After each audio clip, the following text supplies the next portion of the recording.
Hello everyone, welcome back to the channel. Thank you very much for joining me here again on NV Rugby, and we are talking Currie Cup. It is the semi-finals. We've got the Toyota Cheetahs going up, that went up against the Suzuki Griquas, and then the ADT Lions against the Wellington Cavaliers, and what a slaughter that was. And then obviously afterwards we are talking about the Springboks going up against the All Blacks in the Sky Stadium in Wellington at this stage, and then bringing it sort of back with the Women's World Cup 2025, South Africa versus New Zealand once again, with the Springbokkies going up against the Black Ferns, the Carling Black Label Currie Cup Challenge, two South African teams, and we down to 4.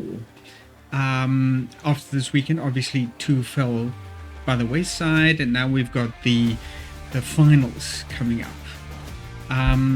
Fidelity Lions against the Sanlam Wellington Cavaliers. Yeah, as I said, it was a slaughter. 67-19 victory to the ADT Lions. I've very seldom seen the Lions so focused and so brutal in the execution. By halftime it was already 41-5 in the favour of the Lions. So only one try, unconverted, by the Wellington Cavaliers. And yeah, playing it at Ellis Park, Lions home ground. The Cavaliers felt the dominance from the get-go. The Lions displayed clinical attack play with ruthless switch plays and asserted dominance going forward from there. It was just throughout. The Wellington Cavaliers found it extremely difficult to actually, mount some kind of pressure or offense onto the ADT Lions, and the defense just wasn't up to standard. Constantly being badgered into submission, really. The Lions dominated superior tactics execution in both attack and defense. Wellington couldn't get through, and they couldn't keep Lions out. Basically, that's what it means. Wellington showed gallant effort, and they played a flawless game. Their set plays was absolutely brilliant. Very, very little, handling errors or forced errors, as well as unforced errors. They played a really solid set play, but unfortunately they just didn't have what could basically drag them through to the conclusion. The Lions they were strong, they were ruthless, they were brutal in their attacks, and Wellington just didn't have an answer for it. I actually, sort of halfway through, I really felt sorry for Wellington. These guys played with real heart, real guts, sweating blood and tears in that game, and it just wasn't enough. I really felt really sorry for them, because their efforts were absolutely brilliant. I just didn't... How can I put this? They just didn't have the strength to carry it through, unfortunately. Where the Lions got this brute strength and dominance from is anybody's guess. I mean, this possibly because they really wanted to win the Currie Cup this year, coming close, very close last year, and I mean, obviously I've spoken about that, quite often. The Lions, so they made absolutely certain that in this game, and probably going forward from here, they are going to cement their territorial dominance and keep that pressure going right through. And it worked. Absolutely worked for them. I'm not sure if it's going to work next weekend, but if they carry on like this, the chances are very good Lions is going to take it this year. Although they are facing a very tough opponent themselves, we'll just have to see who's going to want it more. But let me not give away too much in the the sense of who their opponents is going to be. Just for those who don't know it yet. But I mean, yeah, the dominance was quite evident in the scoreline. Lions' conversion rate was just absolutely excellent, with multiple tries scored from both forward and backline attack maneuvers, constantly keeping, like I said, the Boland Cavaliers on the back foot. They had almost no chance to mount any kind of meaningful attacks.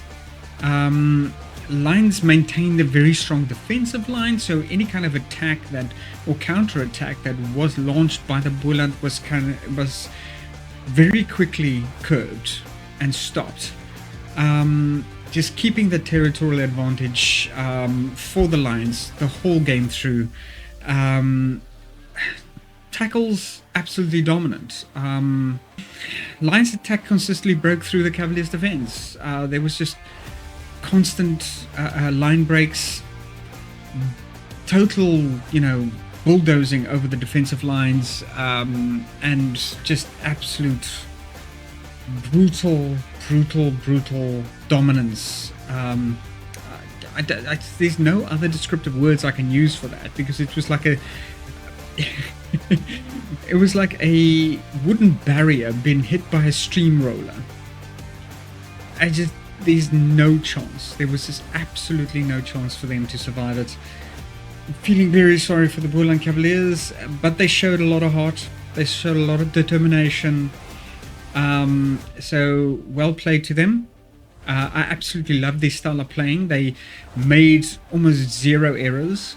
There was obviously some errors creeping in, but showing great discipline in the face of a overwhelming loss.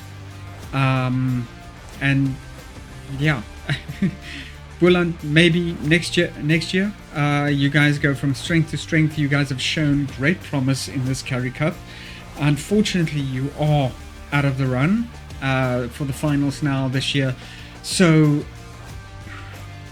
maybe next year, come back stronger.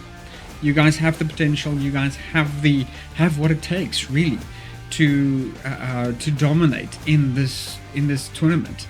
So, and you have done so in a large part of this season. So well done to you. I think you guys can really pat yourself on the back. You guys played an absolutely excellent game. Now, going on to the Suzuki Griquas and Toyota Cheetahs. At this point in time, I suppose I can reveal who's going to be the ADT Lions opponents next weekend for the Currie Cup finals. To the Griquas defeating the Toyota Cheetahs 24-5. Also playing an extremely strong game in Kimberley on the Griquas home soil. Also robbing the Toyota Cheetahs of a bonus point loss. Toyota Cheetahs only scoring a 5-point try, unconverted in the first half, I believe it was.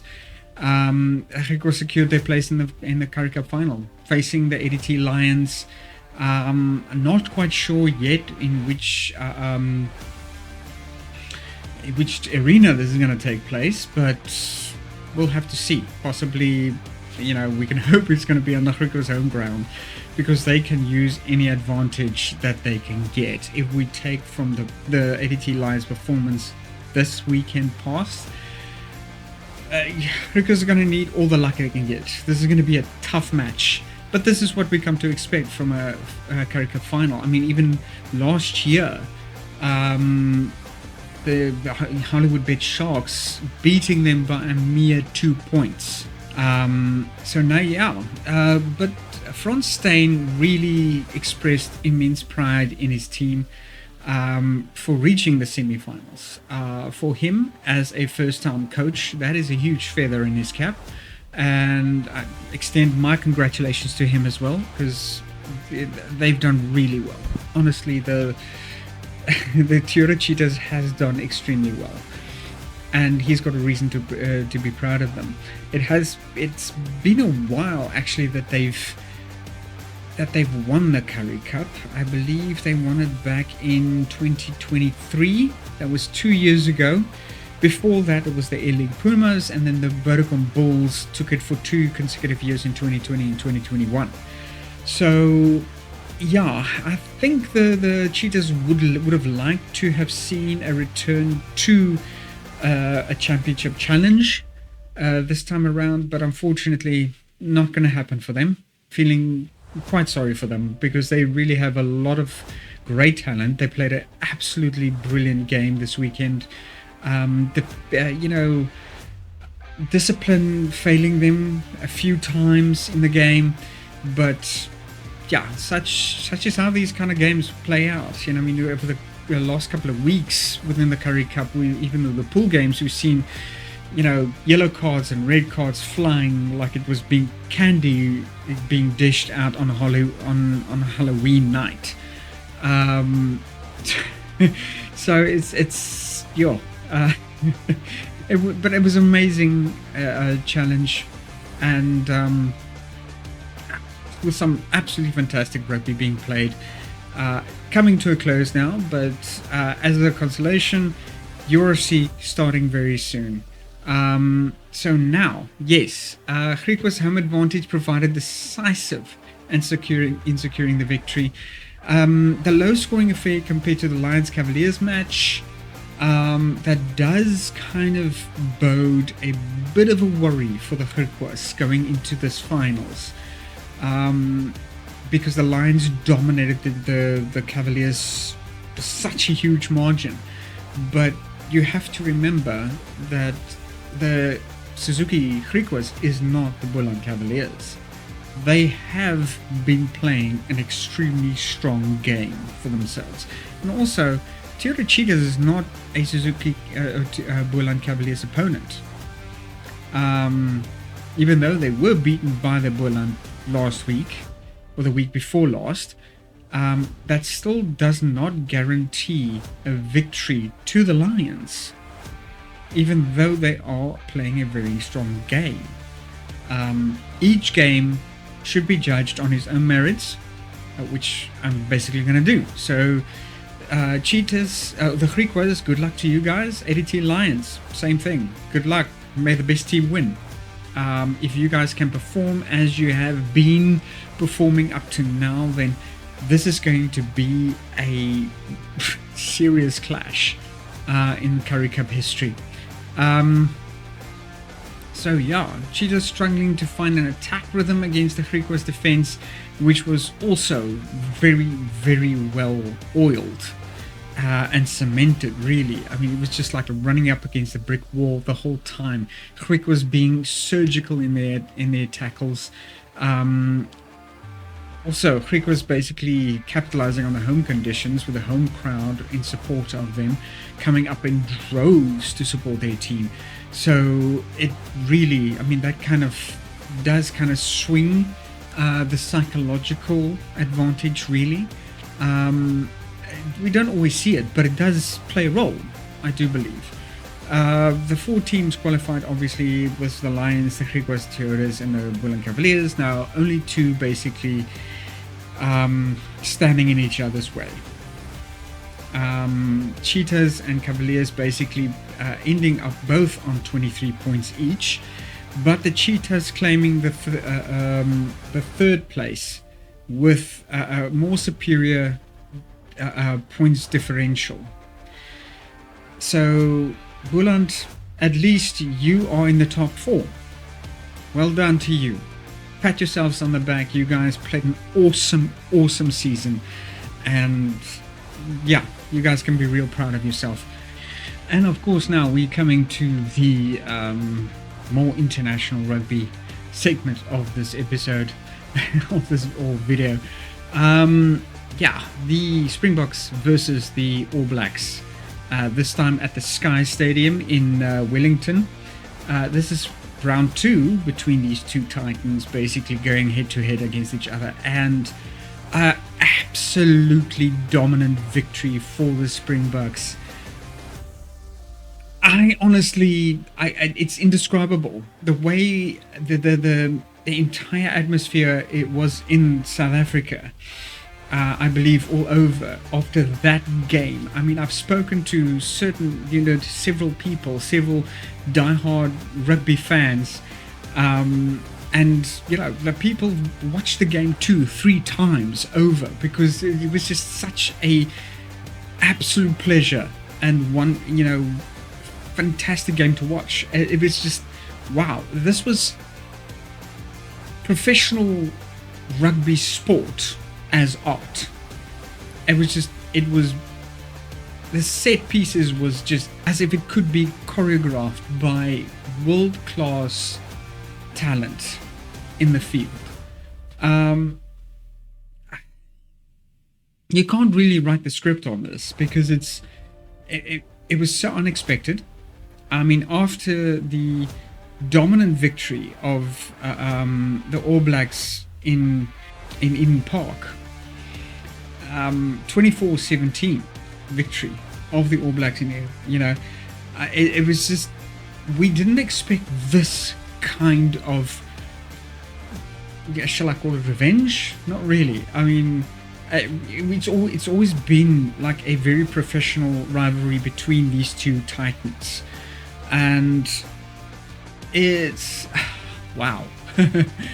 So a definite comeback, and a very strong comeback for the Springboks, basically proving to us all yet again that they are not easily put down. Taking the Freedom Cup this year again. I mean, if we drew that match, All Blacks would have retained the Freedom Cup. If they won that match, they would have retained the Freedom Cup. So we literally had to win with a bonus point to get back on top in the number 1 slot and walk away there, bringing the Freedom Cup back to South Africa. And they did it. They absolutely did it. The look on Ethan Hooker's face was just, it just said it all. It's just basically how important this game was to the South Africans. Bringing the Freedom Cup back to the home of Madiba and our own freedom that was so hard fought for. The Springboks secured a 43-10 victory overall over the All Blacks, with the biggest defeat that the All Blacks has ever faced on their home soil. They basically outscored the world's number 1, 36-0 in the second half.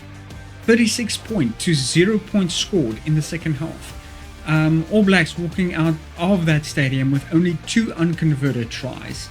43-10.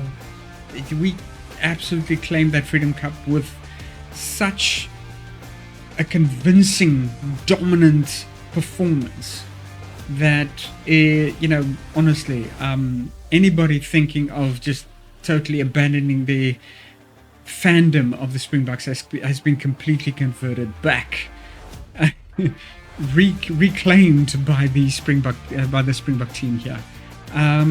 South Africa earned a bonus point victory, keeping the Rugby Championship hopes alive of winning this time around.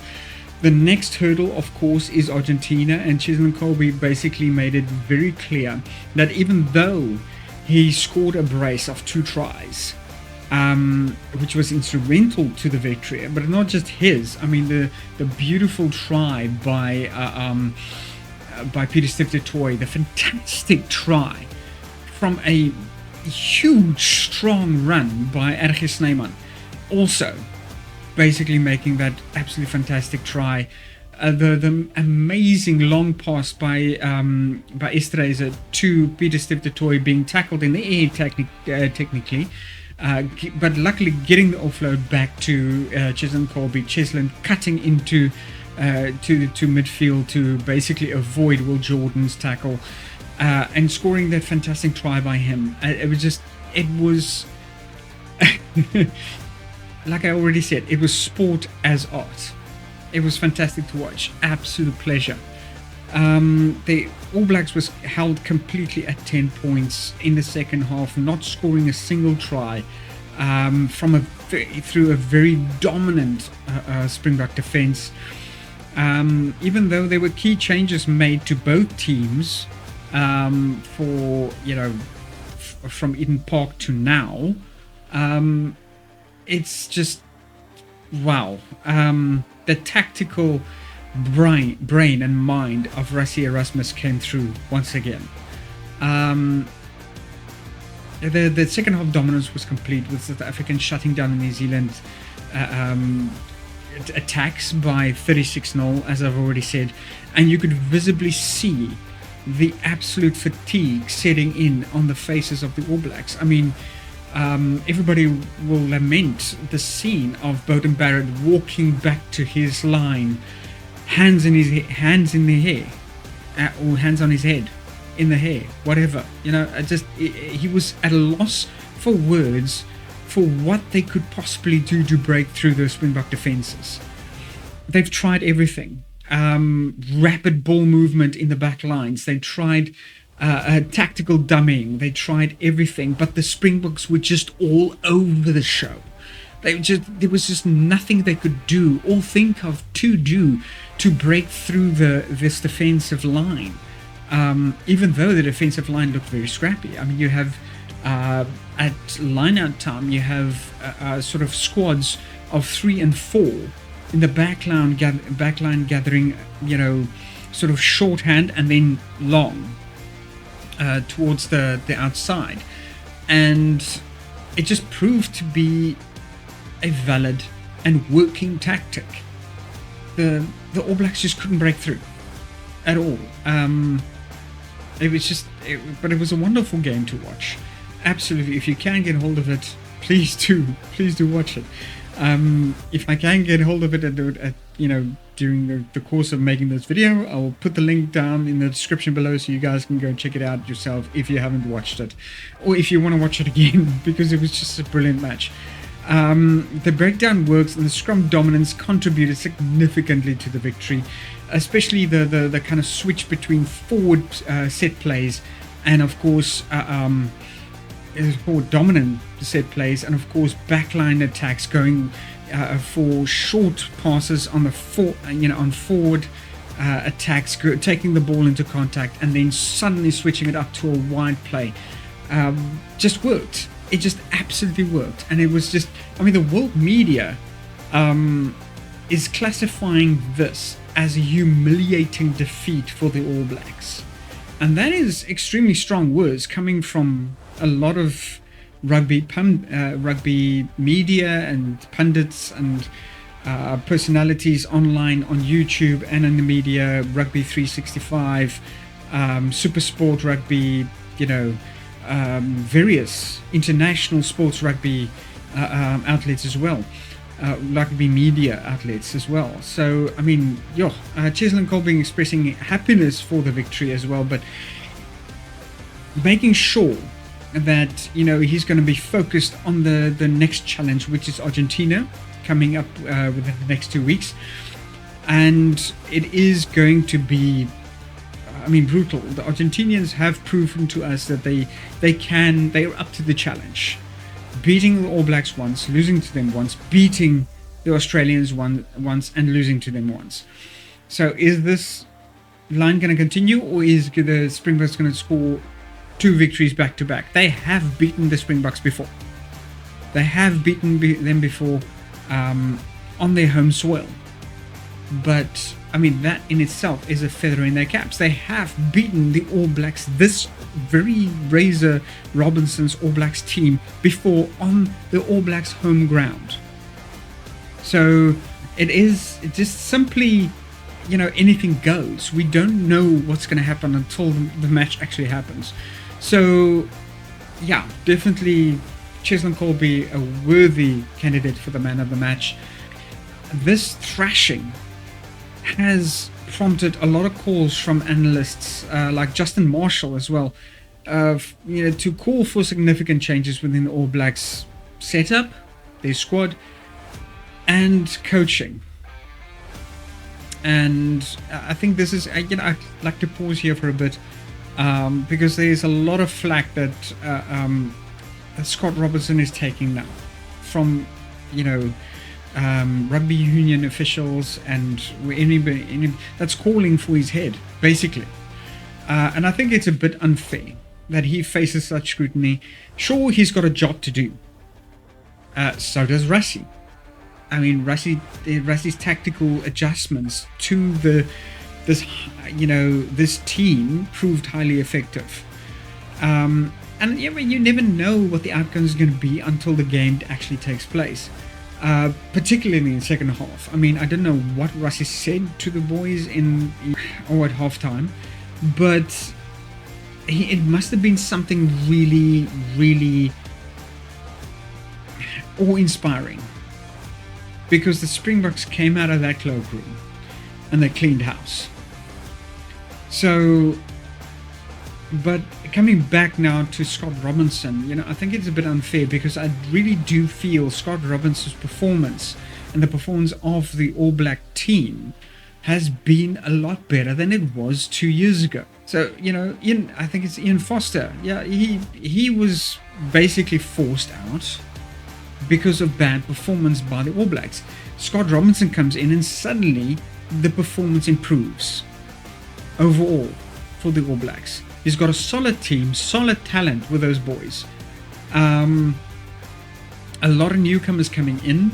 I mean, you saw them, Leroy Carter coming in, scoring the very first try of the game. So, it's even the new talent that he introduces into the game really makes an impact.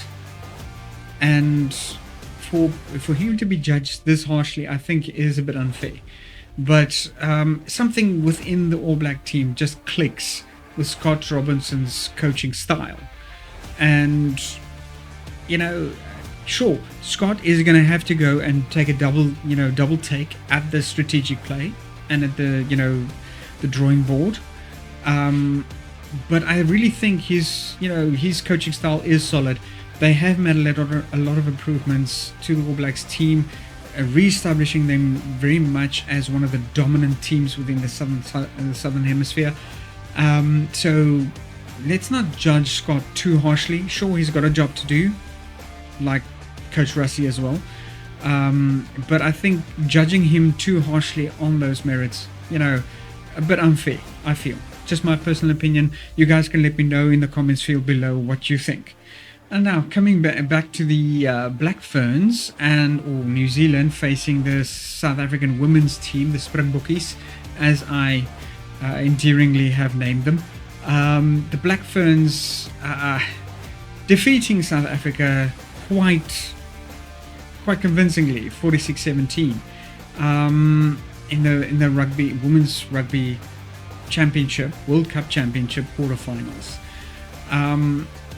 And this has been now a sort of growing theme.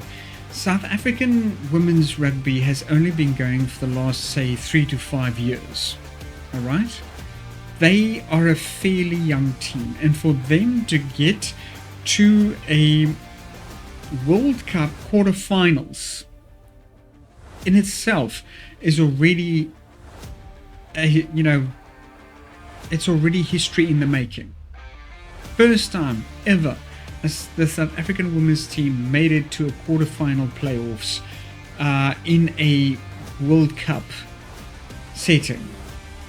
Now, we didn't expect them to win, I think from the very start, although there was kind of that hope above all hope. I mean, seeing that we did defeat the Black Ferns back in, I think it was last year. They played in a sort of prior World Cup match. No, it was this year. They played in a prior World Cup match here in South Africa, in Plumstead, I believe it was, the Plumstead Stadium. And they defeated the Black Ferns 41-24. So there was always that kind of hope in the back of our minds. Okay, this is now literally in the world stage, world rugby World Cup championship. So we knew that it was going to be a tough challenge. But we always have this kind of idea in the back of our heads that maybe, just maybe, our Springbokkies can honestly, take us to new heights. They've already made history in reaching the quarterfinals, which I think they can really be proud of themselves, pat themselves on the back. Swayze de Bruin did an absolute fantastic job with this team, and we are immensely proud of them. Both the South African men's team and the South African women's team are going to return conquerors to our South African home soil. Just to use a sort of a Viking analogy here, they are our shield maidens, and they've done us extremely proud. Even though they didn't make it past the quarterfinals, the fact that they were there is already such a huge accomplishment to them. Well done, Springbokkies. You've really made us proud. But now coming back to the actual game, Renee Holmes and Kuiper Olsen Baker would really score the more dominant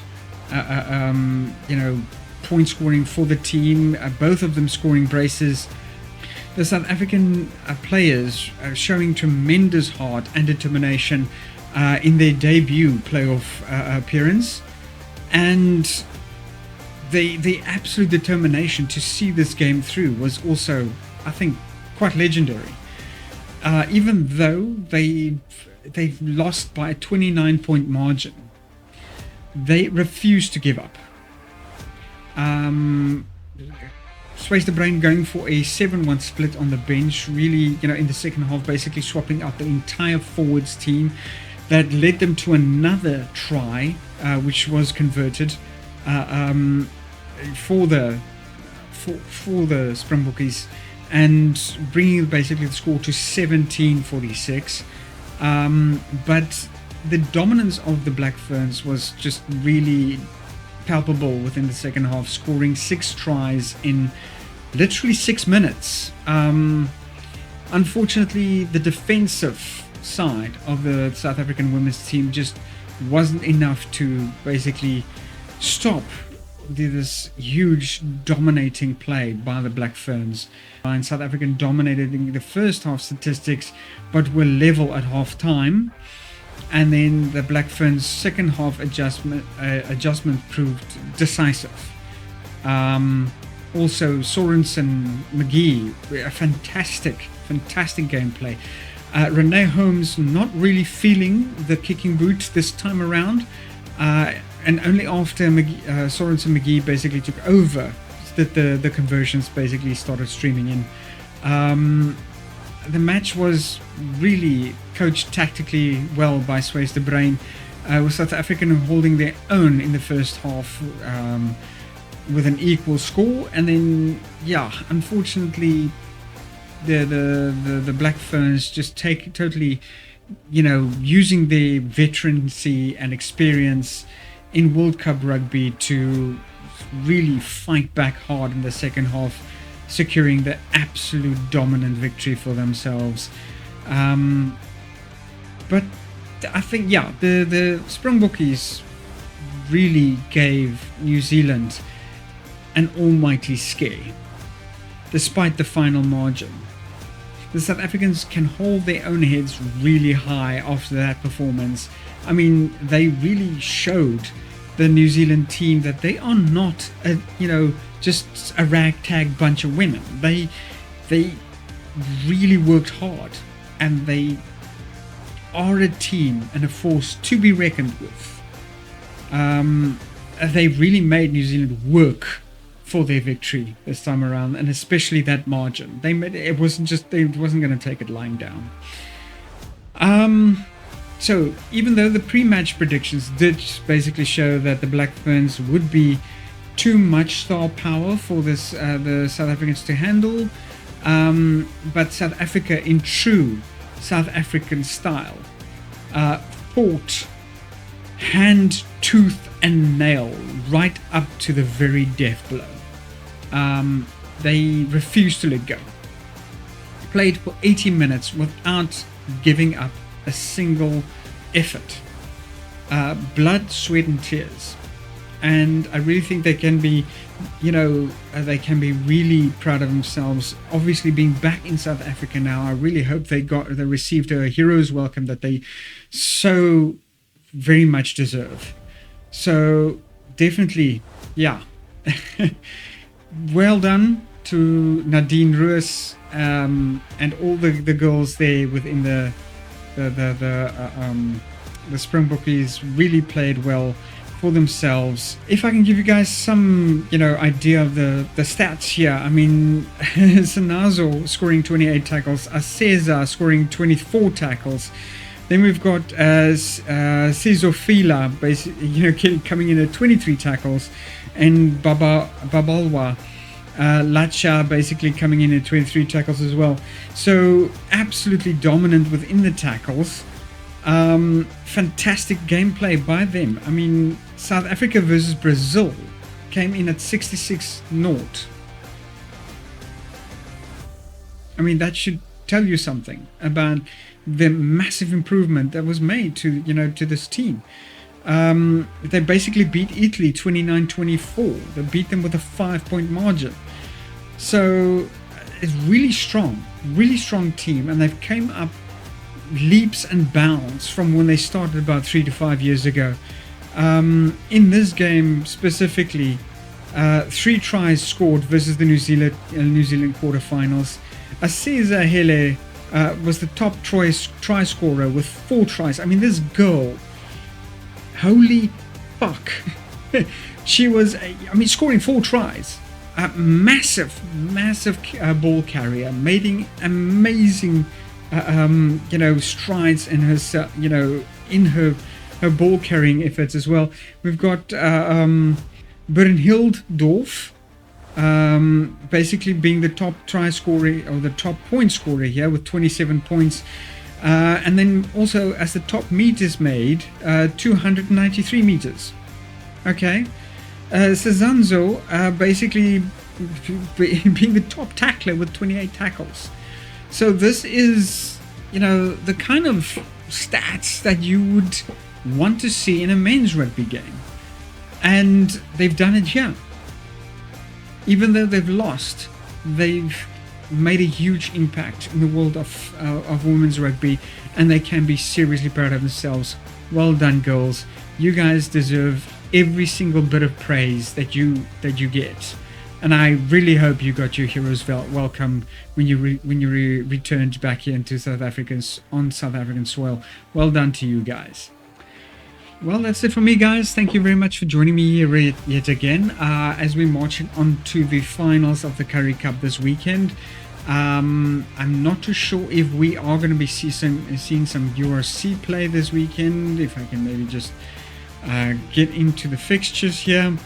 What am I seeing? I am seeing no URC plays yet. So we got the Currie Cup finals coming in. I don't believe it's this week. It's probably going to be next week. As the URC is also starting around about the 26th of September. And then we're seeing the Currie Cup finals being played on the 27th between the Suzuki Griquas and the ADT Lions. That's going to be a mighty clash. One of the most toughest derbies that we've seen so far in this season.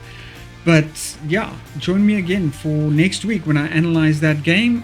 Not next week, but when we analyze those games next week, I'll probably have something else prepared for you guys. But it is definitely going to be a huge season coming. On the 26th, of course, we got Stormers versus Leinster, Glasgow Warriors versus Sharks, and then Ulsters versus Dragons in the opening rounds on the URC. Sharks and Stormers hopefully being well prepared because they're facing 2 really tough teams right here in the opener of the URC Championship.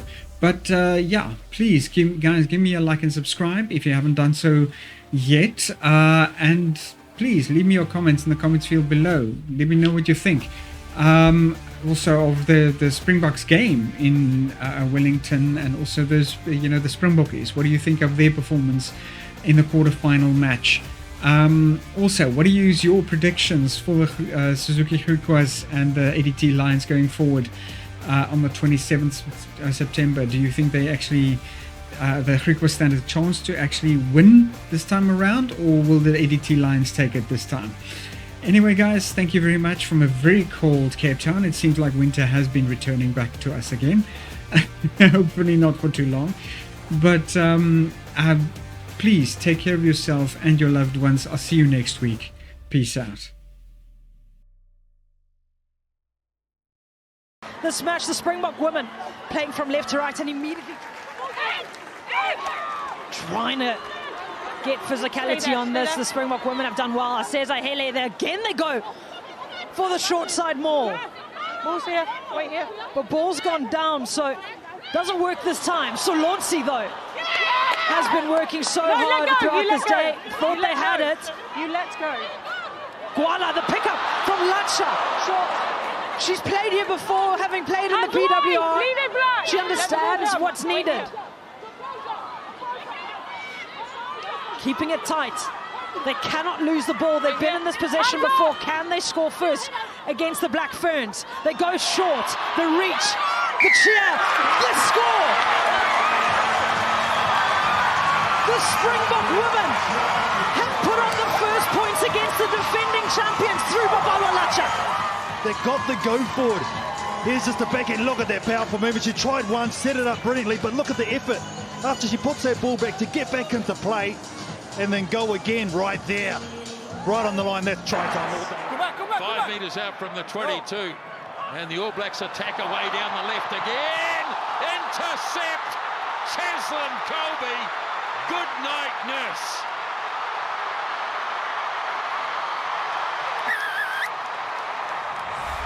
They denied him earlier, Cheslin Colby, but you cannot keep world-class players out of the game for long.